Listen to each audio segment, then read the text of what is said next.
Ruben Pouguet. Je suis un étudiant dans l'UAC en L1 énergie renouvelable système énergétique qui se trouve dans l'entité de la FAST. Alors, la question qui nous réunit aujourd'hui, ça concerne le partage des biens, comme surtout la terre, les femmes en République du Bénin. Parce qu'on sent qu'on parle de l'égalité des droits devant toutes choses, mais on sent que sur le terrain, les femmes n'ont pas vraiment droit à la terre. Qu'est-ce que vous pensez par rapport à ça? D'accord, le sujet est très intéressant. Nous allons en parler, nous allons dire quelque chose au moins. Ok, bon, concernant le partage des terres au Bénin, bon, souvent, ils ont dit que lorsqu'on fait le partage, les femmes n'ont pas accès aux terres. Uniquement les garçons qui ont accès aux terres, et dans le sens que les femmes, eux, bon, elles sont nées pour aller renchérir une autre famille, quoi. Si vous me comprenez. Ce qui veut dire que quand on donne de terre à la femme, elle va rejoindre notre homme, elle porte déjà le nom de famille de cet homme. Donc, elle ne pépétit pas une famille de son parent. Ça serait inutile de lui donner de la terre. C'est ce que vous dites, si je voulais comprendre. Pas concrètement, mais ce que je disais, c'est que la femme, lorsqu'elle est née, bon, sûrement elle devait épouser un homme, certainement. Si elle épouse un homme, c'est que elle va rejoindre l'homme. C'est-à-dire que l'homme, si l'homme qui était là-bas, ses parents ne l'ont pas donné de terre, c'est que lorsqu'elle va venir là, ils vont rester où? C'est-à-dire que c'est l'homme là qui a besoin de façon de terre. Donc là, selon vous, la femme n'a pas vraiment besoin de terre. Bon, pas vraiment, la femme n'a pas forcément besoin de terre. Non. Elle va faire quoi avec terre? Bon, elle veut utiliser, parce que lorsqu'on dit femme, l'homme, d'abord, l'homme là, c'est l'homme qui est pilier du foyer. Alors, lorsque vous mettez au monde un enfant, un garçon, c'est que, demain là, le nom là, c'est ça, c'est le garçon là qui est la maison tout entière, quoi.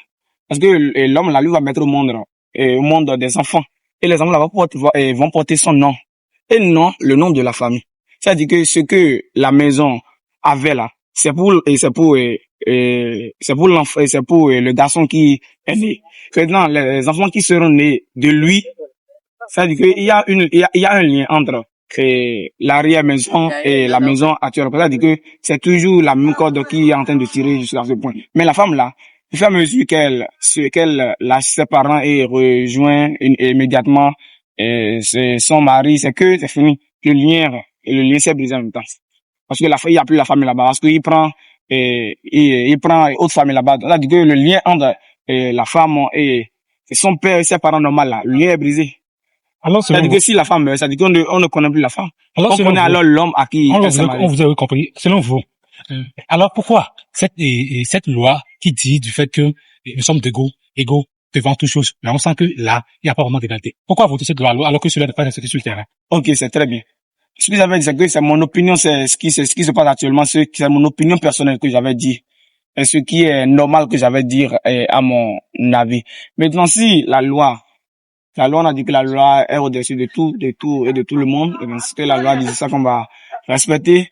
Maintenant, si les décideurs, les leaders ont décidé de voter une loi capable de dire que la femme et l'homme sont égaux, c'est que, en toute chose, ils doivent avoir l'égalité. C'est eux qui ont accepté voter la loi. Ben, je suppose que la loi est déjà votée, quoi. C'est-à-dire qu'on ne peut plus contester la loi. Puis c'est déjà voté par tout le monde. C'est-à-dire que je me soumets à la loi.